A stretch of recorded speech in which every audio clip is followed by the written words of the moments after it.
สารานังอังเกงกัง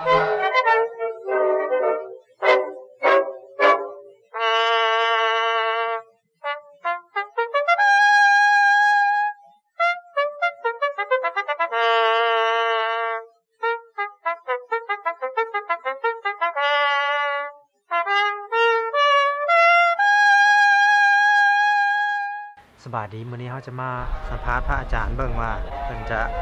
มีคำตอบมาให้เราหลายอย่างเนาะ আপনারা সারিবদ্ধভাবে বসুন। อาจารย์ชื่อหยังครับผม সারিবদ্ধভাবে বলুন। อาจารย์เพียง দাঁড়িয়ে থাকবেন না, বসে পড়ুন। วันนี้แม่น সারিবদ্ধভাবে বসে পড়ুন, দাঁড়িয়ে থাকবেন না। যাদের লাইন বেড়া পুরো আপনারা সোজাভাবে বসে পড়ুন। งานวิโรจน์นาศาสตร์ประจำปีนี้เนาะครั้งที่লাইন বেড়া সিধেভাবে বসে 14 পড়ুন। ได้ส่วนมาแต่เช้าพุ่นล่ะเนาะคณะลาวมื้อนี้ লাগাওলে কাজ আপনারা সারিবদ্ধভাবেสอน বসুন। มื้อเนาะสอนมื้อ ধন্যবাদ সবাইকে। ต่อจากอินเดียสวนเมื่อวานนี้ อาจารย์ที่มุ่นเล่าประสบการณ์ที่เคยเป็นหมวดสัตยายที่ไปบางอย่างนี่แล้วก็มื้อนี้ได้ เฉพาะที่ว่าไปร่วมงานสาธารณะพระไตรปิฎกนานาศาสตร์ก่อนที่จะมาร่วมงานสาธารณะใหญ่ในครั้งนี้ก็ถือว่ามีความชื่นชมยินดีเนาะที่ทางคณะโยมบังโมที่ว่าได้จัดโปรแกรมนี้ได้จัดกิจกรรมนี้ขึ้นมาเพื่อเป็นการโฮมเอาศรัทธาชาวพุทธนาศาสตร์ไม่ว่าจะเป็นพระภิกขุสามเณรอุบาสกอุบาสิกานะทุกสารทิศนะได้มาเต้าร่วมกันและก็ได้มีโอกาสได้มาสาธยายพุทธพจน์และพุทธภาษิตขององค์สมมาสัมพุทธเจ้าหรืออีกอย่างหนึ่งก็คือนำเอาพุทธศาสนาพุทธที่ยังหลงเหลืออยู่นานาศาสตร์ขับขึ้นมาดินแดนมาตุภูมิคือประเทศอินเดียนะเพราะว่าอินเดียในสมัยผ่านมาคือสมัยพุทธเจ้าเราก็เราหันกับพุทธศาสนาเจริญรุ่งเรืองเรื่องแย่จนกระทั่งพระโมค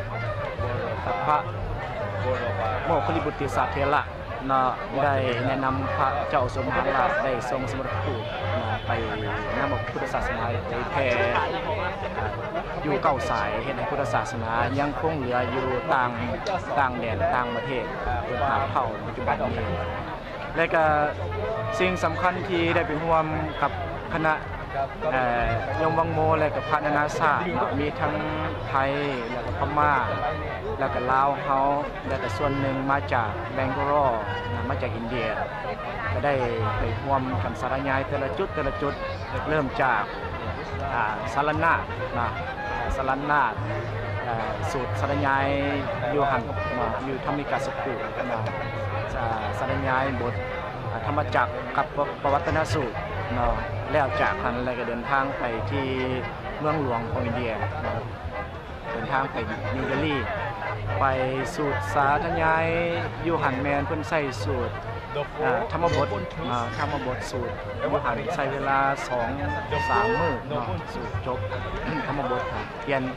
นกันสูตรนานาศาสตร์เปลี่ยนกันสูตร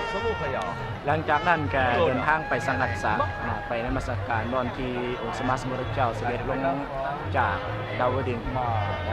ที่พระพุทธองค์ได้ไปโปรดพุทธมารดาตลอด3 เดือนในที่นั่นและก็ได้สวดเรื่องอภิธรรมแล้วก็เปลี่ยนกันเทศนาครั้งนั้นหลังจากนั้นก็ไปลักเนาก็ไปร่วมงานเป็นครั้งลิศที่เพิ่นจะขอโยมโมให้ไปร่วมกิจกรรมนี้เพราะว่าเป็นกิจกรรมที่ว่าเชิญชวนชาวอินเดียให้มีความตื่นโตเพื่อจะมาศึกษาพุทธศาสนาให้หลายขึ้นอยู่หันมื้อหลังจากนั้นก็เดินทางไปที่กลับมาที่กุสินากะลาร่วมงานสาธยายเรื่องของบทปรินิพพานสูตรปรินิพพานสูตรอยู่หันก็มีพระนานาศาสตร์ด้วยกันหลายนานาศาสตร์อยู่หันจะมีทั้งมาเพิ่มคือทั้งประเทศกัมพูชาและก็มีทั้งเนปาลแล้วก็มีทั้งเวียดนามแล้วก็นอกกันก็มีส่วนพิเศษอีกนะที่ว่าเขาเจ้ามาเขาเจ้าขอสวด สวดอยู่หันก็หลายมื้อเนาะแล้วแต่ละกิจกรรมแต่ละสถานที่ก็ถือว่ามีความดีอกดีใจยินดีเนาะยินดีที่ว่าเฮาได้สวดหรือว่าผู้ได้รับฟังเนาะพุทธพจน์ต่างๆของพุทธองค์เนาะถือว่ามีความดีใจ นอกจากกุสินา